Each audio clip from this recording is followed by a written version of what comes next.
I study, and I've got a vision of them in my mind if I could draw, but I can't. I mean, I've got a vision of the beastly system in my mind, I wish that I could somehow put it down on paper. And maybe one of these days I'll figure out how to do it. But you know what? It has to be given by revelation anyhow. Anything we learn from God, we have to have a revelation on it. And when you start out studying the Bible, you need to have a good foundation. You gotta need to know where everything comes from, where it starts, before you can build on it. That's like the Bible said, we're built upon the foundation of the apostles and the prophets, and Jesus Christ himself being the chief cornerstone. We gotta know what we're building up on. When you get over in the New Testament and you hear Abraham referred to so many times by Apostle Paul, he's always referring back to Abraham. He refers back to Jacob, and Isaac. He refers back to different ones. But if you don't know anything about them patriarchs in the Bible and the lineages of how they was born, then you really can't put together the revelation.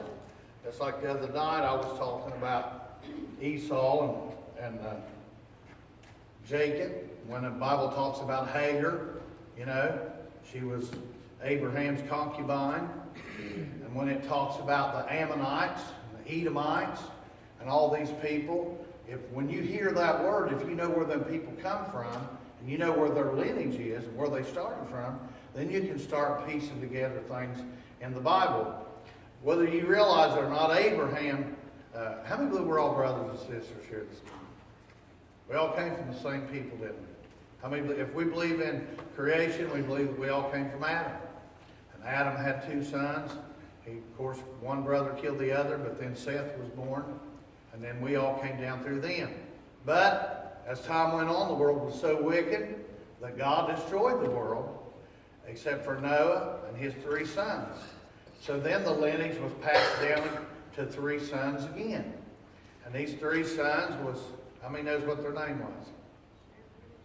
Shem, Ham, and Japheth. Do you know that all 3 of them, that we're out of one of them lineages this morning? Naturally, but spiritually we will be out Shem, because Shem's the one that had the blessing. All of them different tribes, them peoples, there was a blessing in them. One of them, you remember one of them had a curse. Do you remember which one had the curse? All right, it was Ham. And if you look down and if you follow Ham's lineage down through the Bible, you'll find out that that's where all them nations come from that was in Canaan, the ones that had the land of Canaan, but God sent his people down there to take the land away from them. Well, they was cursed before they went down there because they followed. And it's not that God picks out one person and curses them and blesses another one, but it's because of what they believe and what they live. That's just like you got a blessing this morning because of what you believe in the Bible, how you live, how you walk. There's a blessing in it. But if you walk contrary to the blessing of God, then there's a curse upon you. And I mean, that's pretty simple, isn't it? But if we read in here, there's all kinds of allegories and all kinds of things God can teach us if we look at all these different lineages. But even after Shem, Ham, and Japheth, I don't know, some of you, if you look in your Bible and your maps, you'll see where it starts out in the middle, and it'll have a little circle, and it'll have little things going out like that, and one of them will say Shem, one will say Ham, one is Japheth.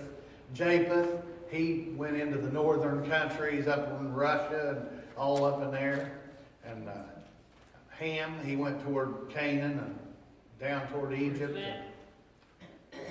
Well, you probably got a map in your Bible. Some of you do, some of you don't.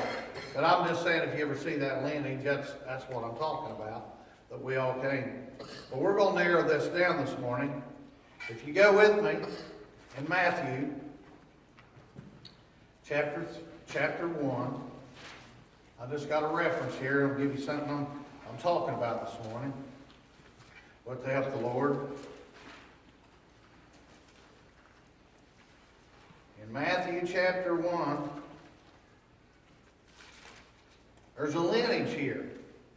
And it starts out the book of the generation of Jesus Christ. And it goes on, it said, the son of David, the son of Abraham. In other words, there's a lot of times, if you really look, there's 14 generations between each one of them three men right there. Really? Yeah, and you can read that over in the 17th verse. But I'm just laying a foundation here that Matthew proved the lineage. It was important that they kept this lineage down from Abraham down to Joseph, because they had to prove that whoever was going to come as the Messiah was going to come through that lineage. You see what I'm saying? And it's just like this, when you read this, you read so-and-so begot so-and-so, and so-and-so begot so-and-so, and it's all a bunch of gibberish to you until you start putting it together. And when you start putting it together, my grandmother, I used to kid her, my grandma Wilson. She knew everybody who was related. Every girlfriend I had, I was related to. Because when I'd bring them home, she'd say, well, I know them. That's your uncle's cousin's mother, brother, you know. And she knew all them things. I didn't know who they was, but she remembered all them things. And she'd seem like she could chase out everybody that I was related to.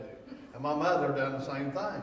Well, the thing about it is, we need to understand the Bible that way. When we hear about these different nations and different peoples and understanding where they come from and what they did, then it helps us to understand the allegories that the apostles give us to return back to. All right, if you go with me over to the 3rd chapter of the book of, it's the 3rd and 4th chapter of the book of Luke.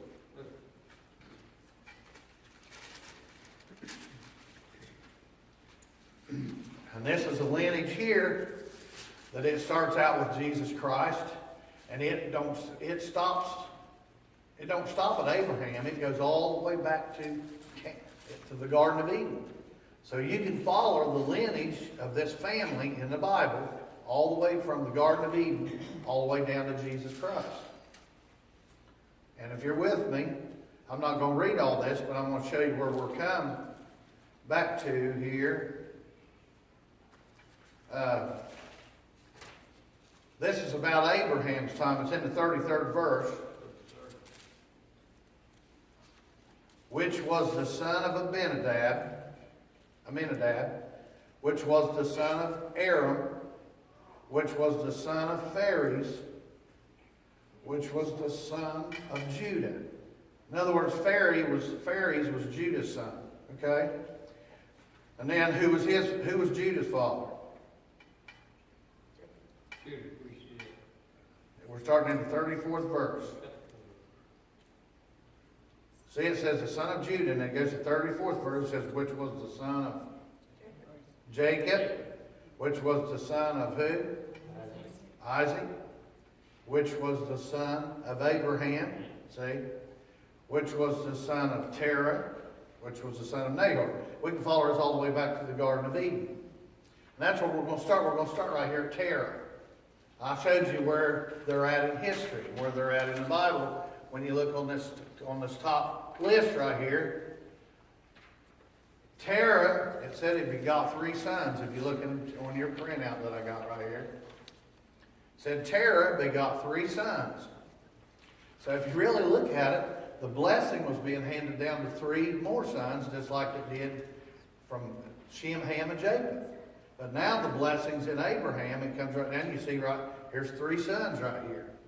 And really, when you look at these 3 sons here, you can just about find everybody, you know, that's of the promise. And then God's plan, it starts right here. But Terah had 3 sons.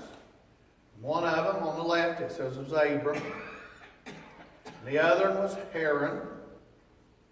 And the other one was Nahor. All these was brothers. They was all born. Okay? Which one of these 3 brothers had the blessing? Who had the blessing? Come on, Buck. Who had the blessing? Out of them 3 right there on the top. Who do you think had the blessing of God? Was it this guy? Was it this guy? Was it that guy? Are you familiar with this guy here? Yeah. Who's he? That's Abraham. That's who had the blessing. That's who had the blessing. We read about his brothers, what happened to his brothers. And it's just like this. I'm not in no big hurry this morning. I want you to understand what I'm talking about. I'm not just going to get up here and just give you a big long lecture for an hour, but I want you to get into what I'm talking about. And I'm serious. When you start seeing this, the book will just open up to you all kinds of avenues in the Bible, because everything's got a beginning. My father was Harrison Jenkins, but my grandfather was Harrison Jenkins too. At one time, how many of y'all got involved in studying out your family tree?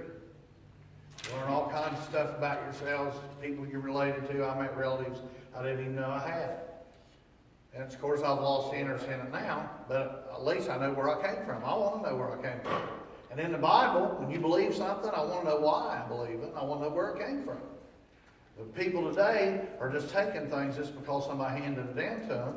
They don't know whether it's right or wrong or not. Everybody does it, just like all these holidays and all this stuff. Stuff's been handed down to people, and people just take it because it's been handed down. But the thing about it is, we got to find out stuff in the Bible. Where did it come from in the Bible? Did it start in here? Are we a part of it? Is it a part of us? In other words, how many things has been added? It's just like we talk about all the time about staying with the King James Version Bible, because all these other Bibles, they've changed them, they've taken away. And I tell you what, if we go a couple more generations, if this world stands, we're not going to know what to believe. We're not even going to know what the real Word of God is. It tells us in Revelation not to change the Word or add to it. That's right. Absolutely. Yes, sir. But if you look here, I got three categories right here. I got Abram and Sarah. Abram took Sarah. And in the middle column, I took Haran. He died, and you are. He died. He was one of the brothers that died. But if you look underneath him, he had a son. Y'all remember him? Oh, Lot. Well, Lot, he went with Abraham, and it was Abraham's nephew, Lot was. But if you follow down through Lot's lineage, Lot had two sons. See what their names was? No. What was their two names? Moab and Ammon. And you remember the story how that he went with these daughters. He went with one daughter, went with the other after that he was down in Sodom, and he flew into the mountains. And his daughters went with him, and he had two sons by him. Two sons that was born illegitimately, really wrong. But if you look down through there was two peoples that came out of them two sons. That's where your Moabites came from, and your Ammonites. So really all these folks was related back there, but because they followed God, they had a blessing, or if they didn't follow God, they had a curse on them. He told Abraham one place, he said, everybody that blesses you, I'm going to bless them. Everybody that curses you, I'm going to curse them. And we've been handed down this generation, down into our time. Today, whoever blesses you, God will bless him. Whoever curses you, God's going to curse him. You know? All right. The last son over, his name was Nahor. Okay? This was Abraham's brother. I don't want to get ahead of myself here, but Nahor, his daughter's name was Rebekah. Y'all remember Rebekah? Rebekah had a brother named Laban. Do you remember him? Well, this is all handed down in this one lineage here.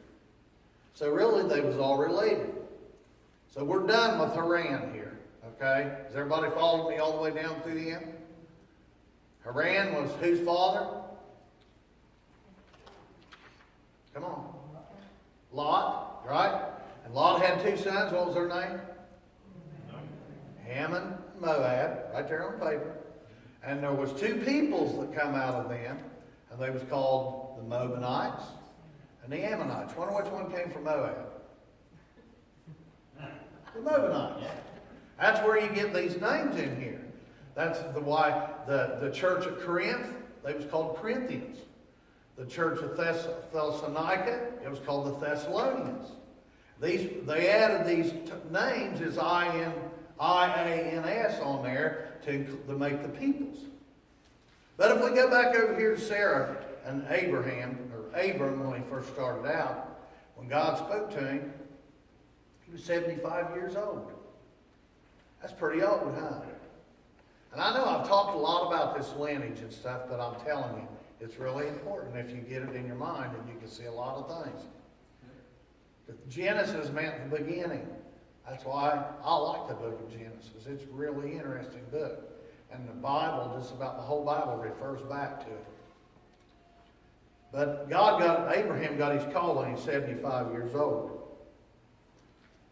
God gave him a blessing, told him he was going to bless him above all nations, and he was going to give him a son. But he got ahead of God. 10 years later, when he was 85 years old, he took Hagar, the Egyptian maid. That's when him and Sarah got together, and Sarah said, I can't have children, so I'm going to give you my handmaid here, this Egyptian woman. And she said, we're going to bring the seed up this way. And there's really a lot in this, because the blessing was not to the Egyptians. She wasn't a part of the blessing. If you read... Because he had something like an affair with her, God didn't bless him, did he? Well, it's the thing... Yeah, something like that, bud. He didn't.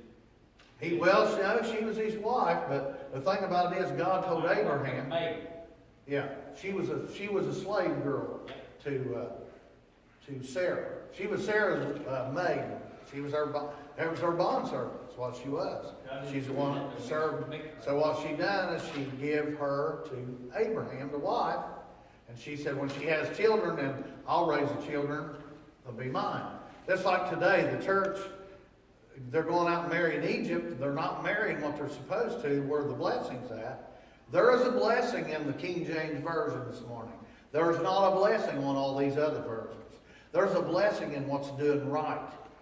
There's not a blessing in things that's wrong. All the things in your life that's good, that come down from the Father of lights, there's a blessing in it. But the things that's not right, God will chasten you for them. He'll deal with you. He'll make you feel uncomfortable. He'll chasten you, and He'll show you that them things are not good.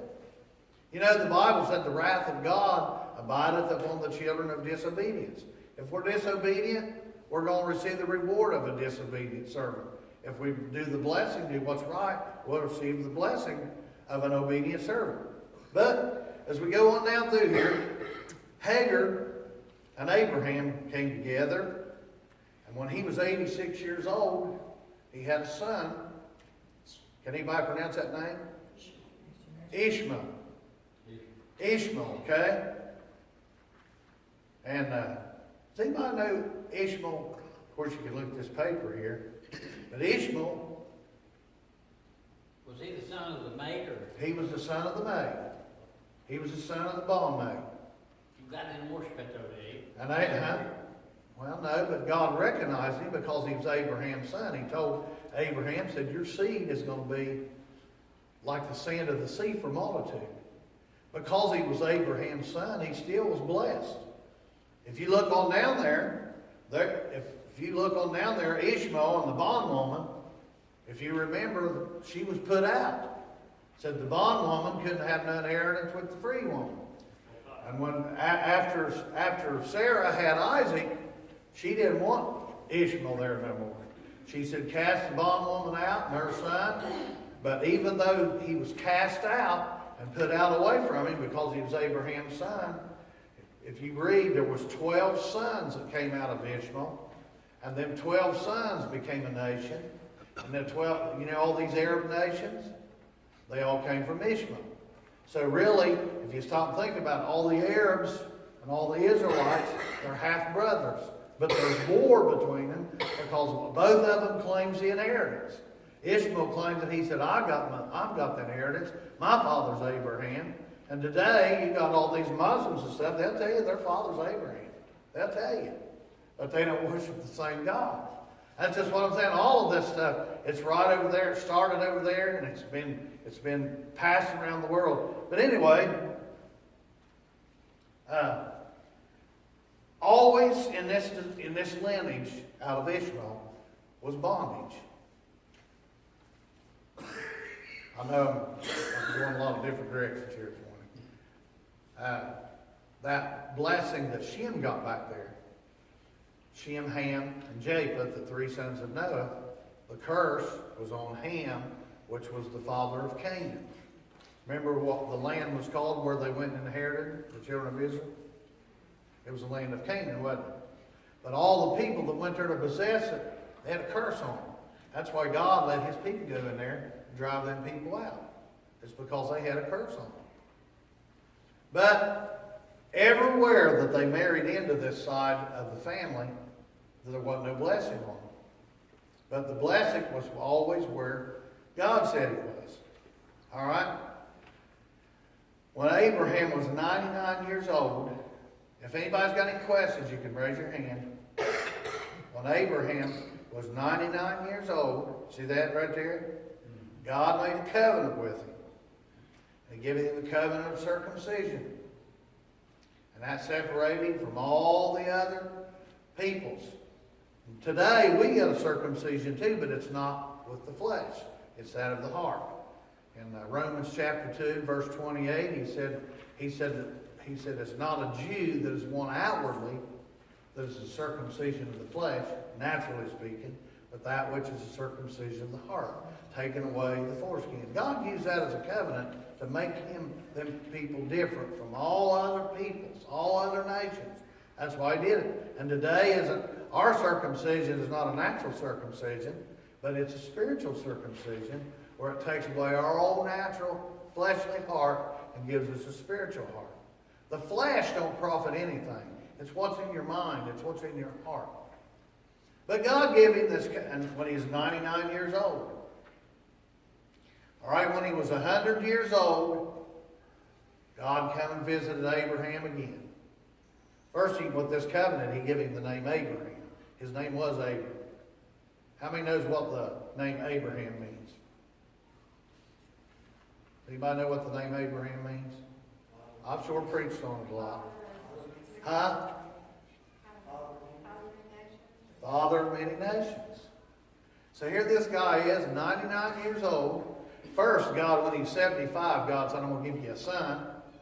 And he don't have one. Sarah don't have one. So they wait 10 years. Man, that's a long time to wait on something, isn't it? They wait 10 years and they're getting older and older.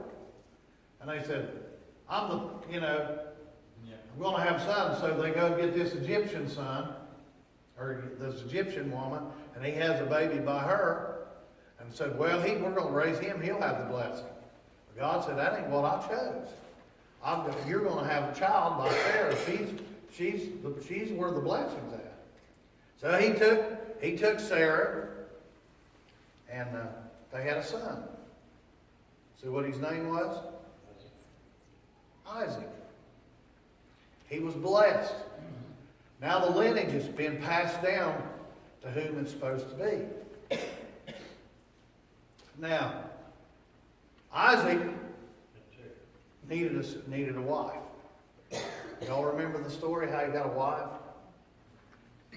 Abraham took his servant. And Abraham was getting old. He was up in years. And he said, my son Isaac, he needs a wife. But he said, I don't want him to marry nobody out of the people of the lands. I don't want him to marry of the Egyptians, all these nations around here. I want him to take a wife of his own people, his own nation. So what he done is he sent his servant, and he went back to Nahor. Nahor, if you go back up here at the top, he sent him. By then, Abraham was living a long way off, and Nahor was up around in the land of Iran, up in Syria. And he said, I want you to go up there and take a wife of my people and bring it back for my son Isaac. Isaac didn't go up and pick out one. He was chosen for him. So his servant, Abraham, said, put your hand under my leg. He said, I want you to swear to me that when you go up here to get this bride for my son, that she'll be what I'm asking of my people, a daughter of my people. Abraham knew where the blessing was at. He knew that it had to be from his own people. And he was really serious about this. And then we can read the story in Genesis, how that his servant went up there, and he came to the well, and he was afraid. He told God, he said, God, I want to make sure that I get the right one. I want to get one. And he said he found a maiden. And he said, I'm going to ask her for a drink of water. And if she's the one that you've chosen, let her offer to draw water up for my animals and stuff too. And we can demand it. It's a beautiful love story. How she went down there, God chose her. I'll tell you what, she went down there, and that's what kind of person she was. She was given the hospitality. She welcomed the man. He was a stranger, but she welcomed him. And he asked her for a drink of water. And she said, I'll not only give you a drink of water, I'll draw some water up for your animals and stuff. And he said he knew then. Then he began to inquire of whose house she was. And she said, well, my father, I'm of the land of the neighbor. You know, he's my father. And this servant knew right then. He said, this is Abraham's people. This is his lineage. This is his family. God has prospered me on this journey. And he goes up. When he goes up there and he meets with her father, then he gets the blessing because she agrees to go back with him. And then we can read the story how she came back and she covered her face with a veil, and how her and Isaac came together. And that was I'll tell you, if you get in and read it, it's a beautiful love story. I'm telling you about it today. I'm trying to put your mind in remembrance, and when you read it, you'll see how beautiful that story was. And then that's how Isaac and Rebekah started off their relationship. Then the lineage, it was handed to them. And you know what? It says they had 2 sons. They had twins. And in the womb, there was a blessing. One of them was going to give the blessing, and one of them wasn't. They strove together inside her womb. And these 2 sons was Jacob and Esau. And even though Esau was the oldest, going to be the first one that was born, he never had the blessing. But it was the type of person that he was. All right? So she had 2 sons. If you look down here, and it says that Esau and Jacob. Now Esau was hairy, and we read how the things that happened between him and his brother Jacob, how that Jacob became Israel. That's his name became Israel when he received a blessing from God. But Esau, he was red and hairy, and his father loved his venison. All the fleshly things, he looked the best. But Jacob, he stole his brother's birthright, and he went away. And you know what? Esau, he married against his mother and dad's wishes. He married out of his lineage. He married the daughter of Ishmael. Remember Ishmael up there? Remember who Ishmael was? It was Abraham's son, but he was of the bondwoman. But Esau, he wanted to marry into the bond side of it, the side of bondage, and that's where the Edomites come from. They was the children of Edom. It was a kind of a combination of Ishmael and Esau together, but they didn't have that. They didn't have it. And really today, you can read in the Bible about the Edomites, but the blessing was not in Edomites. But if you look over, the blessing was in Jacob. Y'all follow me okay? Jacob had 12 sons. And see, this lineage was passed down to him then. And y'all read the story how he went away to another place to take a wife. Guess where he went to? Remember where Isaac had to go to get his wife? Went to get his wife? Well, Jacob went to the same place. And he went to Laban. Laban was Rebekah's brother's daughter. Another generation. Y'all see that? See how when he went to get his people, the blessing was upon him. He went back and married into Nahor, his family. He married into his family, but Esau married out of the family. He married into the bondage side. Do y'all see that so far? Before we go any farther? Anybody got any questions? All right. Now we look down here. Jacob went down to Laban's house, and he saw Rachel. What did he do? What happened when he first saw Rachel? What did he do? Anybody know? We're fell in love with it, wasn't Fell in love with her, didn't he? Man, I'll do anything for her. He said, I'll tell you what, I'll work 7 years for her. If you'll give Rachel to me, he said, I'll work and labor for you and take care of your sheep and your goats, and I'll work for you for 7 years.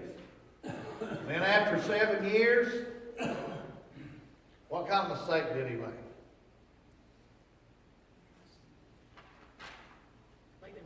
He was drinking.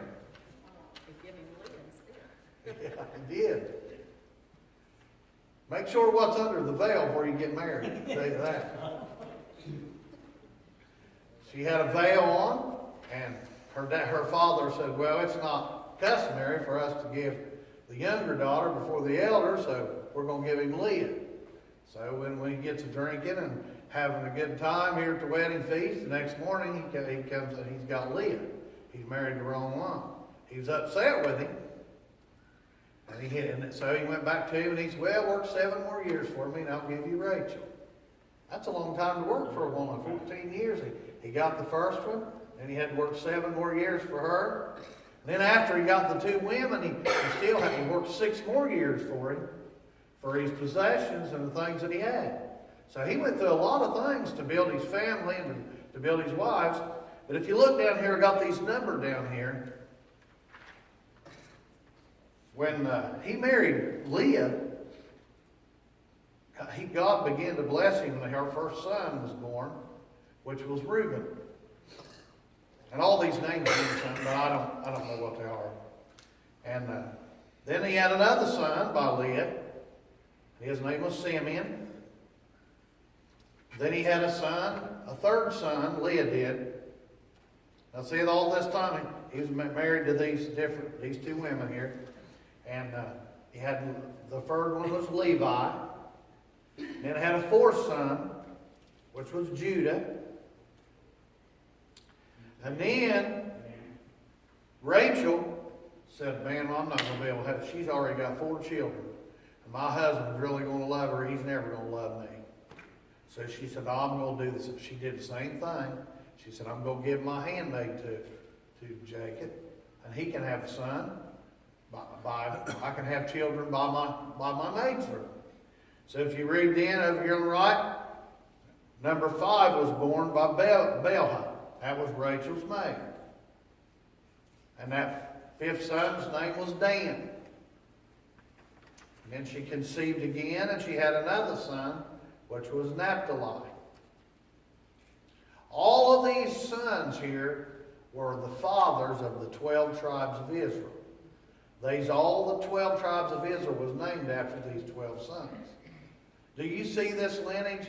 This is why so many times he said, I'm the God of Abraham, the God of Isaac, the God of Jacob. That's why he always referred back to this lineage, back to this place where the blessing's at. That's why we can refer back to where the blessing's at. All right? So then, Leah, she said, well, I've got to do something here to get his attention. I need to do something, so I'll give him my handmaid. And then you can see number 7 was born by Zilpah. She was Leah's maid. And then child number 8 was Asher. And then God opened Leah's womb again, and she had Issachar and Zebulun. So she was really the one that was blessed, wasn't she? She had 6 of the 12 sons. But finally, God never forgot Rachel. He never forgot Rachel. She had child number 11, which was Joseph. And then she had child number 12, which was Benjamin. And by that time, she forfeited her life with Benjamin. She died when he was born. And Jacob had 12 sons. And at that time, he had 3 wives, because one had passed away. But then you read the story how that Joseph went down into Egypt. His brother sold him down there. You remember? How he sold him down into Egypt. And what did he do when he got down there? He married an Egyptian woman. See it right there? And she had 2 sons. King's wife or something.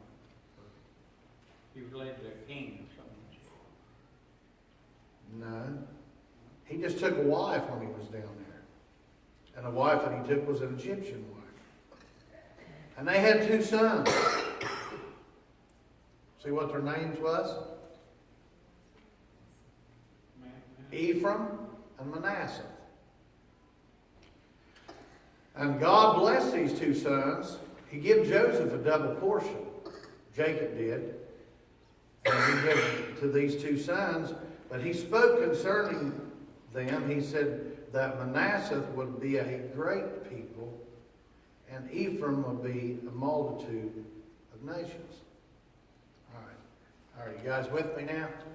All right, you got your little chart here to go by, and I'm just trying to give you something that you can refer back to. Now go with me to Genesis chapter 12. I'll be in the Bible here for a while.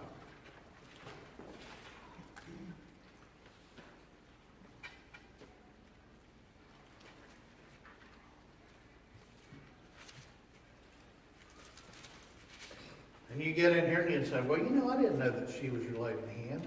I want to find this. Get in the Bible and find out where it's at. All right? But this is the blessing right here. In the 12th, and I'm going to read the 2nd and 3rd verse. I've got them on here. Now listen what he told Abraham.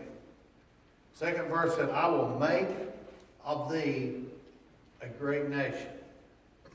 Now, he didn't have no children when he told him this. And I will bless thee and make thy name great, and thou shalt be a blessing. And I will bless them that bless thee, and curse them that curseth thee. And in thee shall all families of the earth be blessed. And if you really want to follow this down, about where in his family, in thee all nations of the earth will be blessed, it was talking about Christ coming down through his lineage.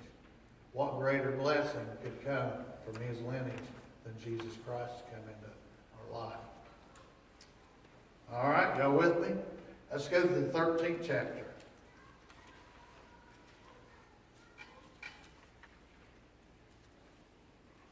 I'm going to read the 16th verse.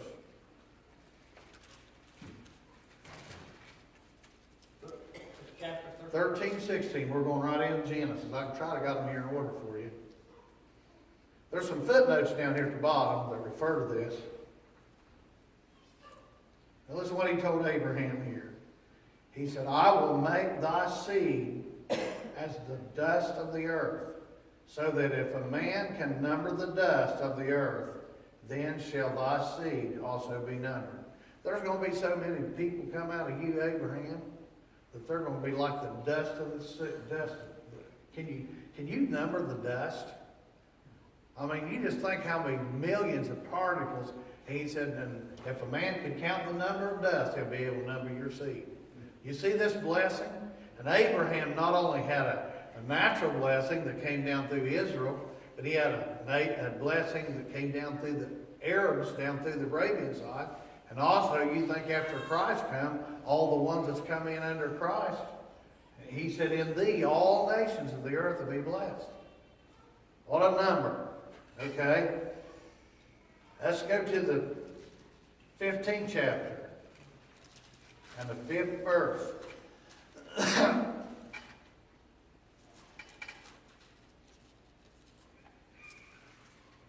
And he brought him forth abroad and said, look now toward heaven, and tell the stars, if thou be able to number them.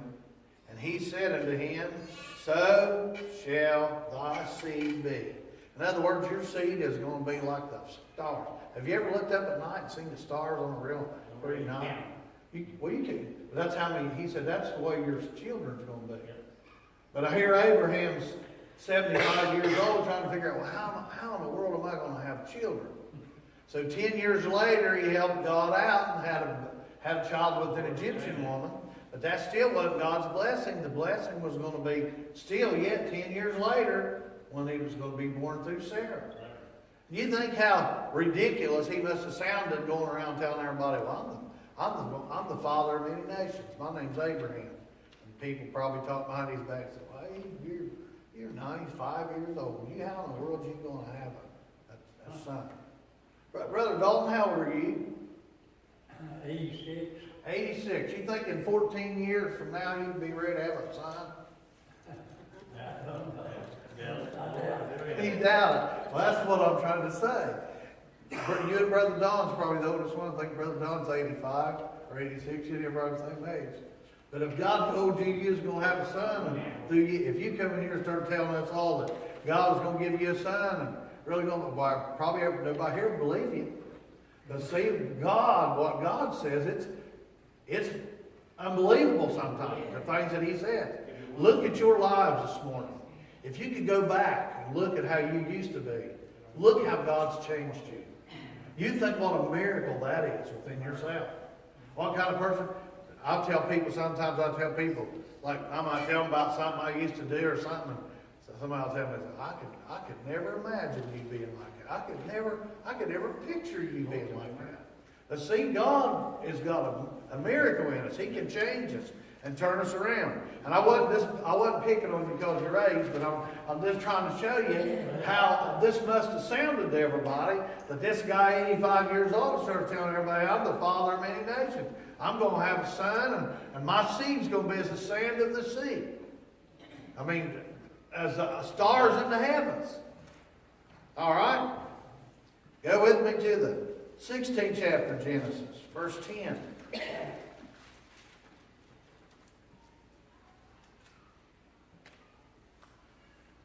And the angel of the Lord said unto her, I will multiply thy seed exceedingly, that it shall not be numbered for multitude. Now he was talking to Hagar here. Even her, because she was Abraham's, had a child to Abraham, because he had the blessing, she became a partaker of it. Ain't that something? Yeah, and over in the Middle East, the only thing you hear about is the Arabs and the Israelites. All down through all these centuries, they've survived. Their lineages have survived. All kinds of nations has been done away with, all kinds of people's language, but they've all survived. It's because there's so many of them, they just keep multiplying. All right? And we can look at this naturally too. If you get over to the book of Galatians, it talks about the children of the bondwoman and the children of the free woman. We're the children of the free. This refers back to that so many times. I think it's the 4th chapter of Galatians. If you want to write that down, it refers back to all of this. That's why I say if you know this and you have a foundation of it when you're studying, God will refer back to this so many times. They didn't have a New Testament when Apostle Paul preached and the other apostles. All they had was the law and the prophets. And what I'm talking about this morning, they knew this. Paul knew it to the letter, he said. He knew the law. He knew all about these things. And then when Moses came along, all the laws that he gave them, they knew these things, and that's what they built on. There was a foundation for them. All right? What did I say here? Let's go to 17. 17 and verse 6.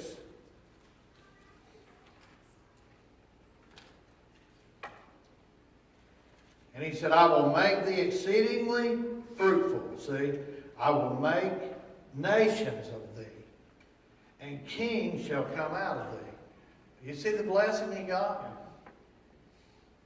All right. Go to 17:20. Now see, he didn't leave Ishmael out here. Verse 20.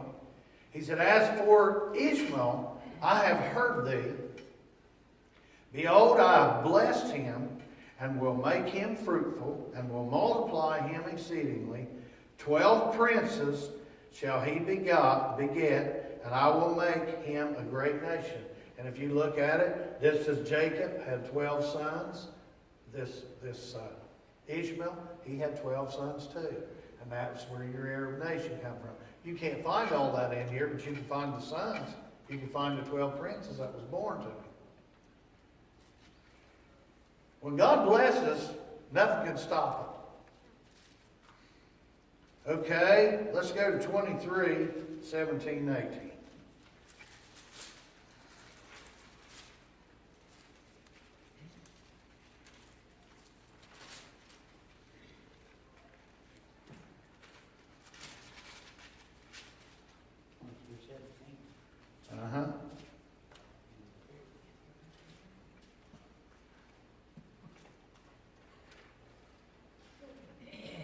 and the field of Ephraim, which was by, and I don't know how to pronounce some of these words, Machpelah, which was before Mamre, the field and the cave which was therein, and all the trees that were in the field, that were in all the borders round about, were made sure, and to Abraham for a possession in the presence of the children of Heth. Therefore all that went in at the gate of the city. And after this Abraham buried Sarah. It's talking about when he buried her. I must have missed a verse right there.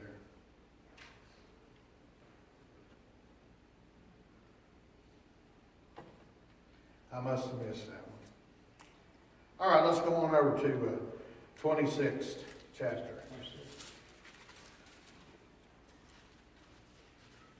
26 and 4. Now, who was Abraham's son?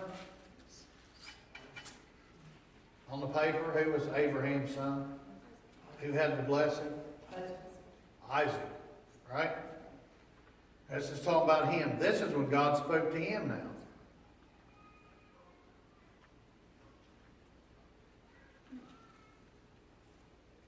Fourth verse said, I will, and this is when he was talking to Isaac, Abraham's son Isaac. And he said in the fourth verse, he said, I will make thy seed to multiply as the stars of heaven. And I will give unto thy seed all these countries, and in thy seed shall all nations of the earth be blessed.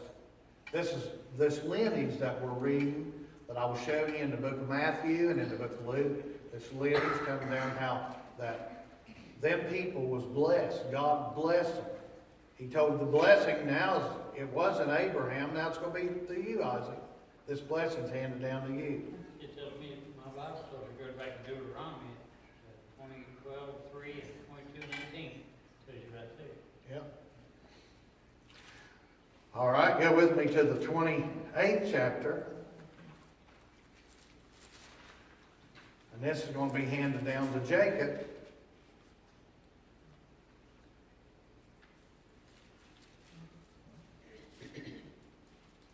And he was talking to Jacob here. I like to start out here in the 13th verse. This is when Jacob set the ladder up toward heaven. But he said in the 13th verse, he said, and behold, the Lord stood above it, and said, I am the Lord God of Abraham thy father, and the God of Isaac. The land that thou liest, whereon thou liest, to thee will I give it, and to thy seed. And thy seed shall be as the dust of the earth, and thou shalt spread abroad to the west, and to the east, and to the north, and to the south.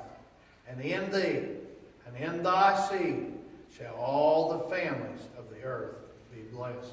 It's talking about Christ coming through his lineage. That's how, what a blessing we've got down. And this is, they carried it down. All right. Now if you go with me to the 49th chapter. Genesis 49.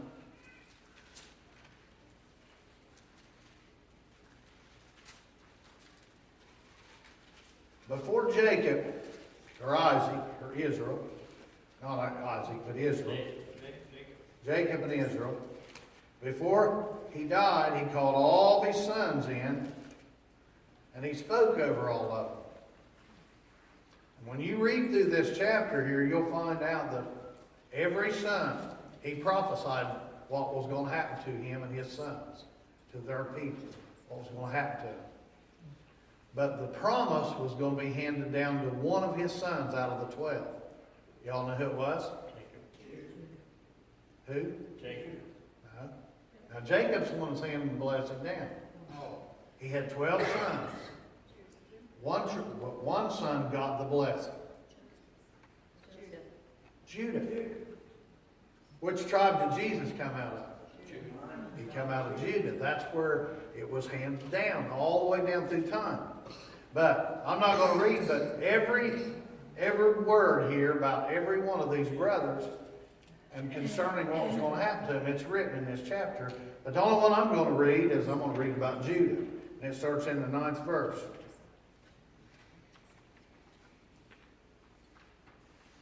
So I'm going to start in the 8th verse.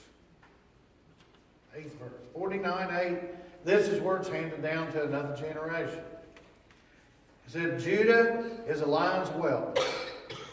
From the prey, my son, thou art gone up. He stooped down. He couches a lion as an old lion. Who shall rouse him up? The scepter shall not depart from Judah. You know what a scepter is? It's what the king holds up. So I'm passing this blessing down, and it's not a blessing that you can see, but it's a promise. You know, in Acts 2:39, he said, for the promise is to you and to your children and to all that are afar off, even as many as the Lord our God shall call. This promise, it's a Holy Ghost, it's a comforter. And this same promise that they had of being handed down through the generations, it's handed down right down through us. And you can follow this lineage back, all the way back to Judah. You remember it said that David was of which tribe? King David. You remember which tribe David was from?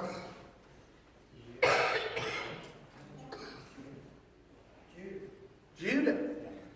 He came down through Judah. It was all the way down. Every time this lineage changed, it followed a family. And when it comes down through Israel, after David became king, and then Solomon built the temple, and when the nation fell apart, which kingdom stayed? All these 10 tribes fell away. Well, there's really one tribe that was left. You know what it was? Judah. It was Judah. That's what I'm saying. You always find it. And right now, the people that's gathered back over there, naturally speaking, it's Judah. Because the 10 tribes they were scattered. Everything that don't stay with the blessing, they're going to die. Wherever the blessing, that's where we want to be. If the blessing's in the Word of God, we want to be with that blessing. People look at it naturally, though, and they think it's the natural nation of Israel. Yeah. But that don't mean anything. I mean, he said he come into his own received him not. But we're the ones that make the decision whether we want to be spiritual Israelites, because that's what it's going to take. It's not the natural part, but people keeps looking at the natural part and thinking that's going to save them. But it won't save you. Even if you come out of these tribes right here that he was talking about, unless we're born again, then we're not in that tribe. That's right. Well, that promise of being born again came through Judah. So just like the covenant of circumcision, just like the covenant of the law, everything was handed down through this tribe. That blessing was in it. We have to be where the blessing's at.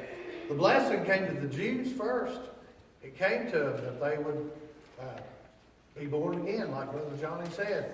But you know, an Israelite, how many have heard this statement, say they was God's chosen people? Yeah. How many's heard that before? How many believes that? Yeah. But what was they chosen for? Speak loud to me, somebody who's talking. They were chosen for the Savior to come through. That's exactly right. That's what they was chosen for. All that they went through, that Jesus could come through their lineage. He promised in the Garden of Eden he was coming. And if you follow down through all these lineages, you'll find he was in their presence, that he was going to be born. They prophesied of him. They said how he was going to come, where he was going to come, where he was going to be born. All these things was going to be handed right down through time. And he did. He came through this lineage. But people today, they look over and they say, well, them's God's chosen people. Well, they was chosen to do a thing for God. But the thing about it is, after Jesus came, they got to be born again just like everybody else. Yeah, I know a lot of people don't like the subject, but if we'll look, all the problems come when Abraham married into the bond. He had a child with the bondman. Instead of bringing 4 children with what he was supposed to, God said, you know, in 1 Corinthians, the Bible teaches us not to be unequally yoked with unbelievers. You know, that's something we need to teach our children if they're in the faith. I've done that with my kids. I said, if you're in the faith and you go to marry outside the faith, don't ask for Dad's blessing. I said, because you're supposed to marry And you think if you mix a seed with another seed, you're weakening that seed. And you know, we say, well, Solomon brought, married into all these kingdoms so he could have peace. That's what's wrong with the churches. We're marrying off into all these other things and bringing all these things. God told him he didn't want them marrying into people with other gods. And if they're not serving the one true God, they're serving other gods. And we need to teach our children, and even the adults that are married, that they don't need to be married outside the faith, looking outside the promises of God. Here in our country, they say, well, we're these people that are against Israel, but yet they'll make people bake cakes and go against their religious beliefs. They'll make God's people go against their beliefs.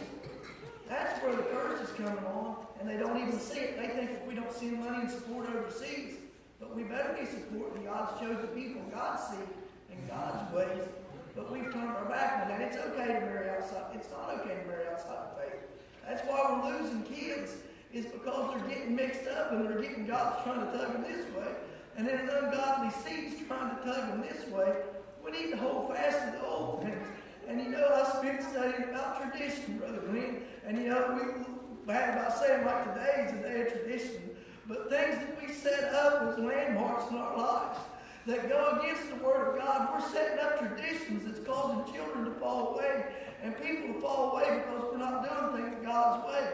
There's a blessing in God's way. If we marry within the faith with people with like minds, there's a blessing. I remember when I first gave my life to God, Brandy wasn't in. Won't you stay home? Won't you stay home? Won't you stay home?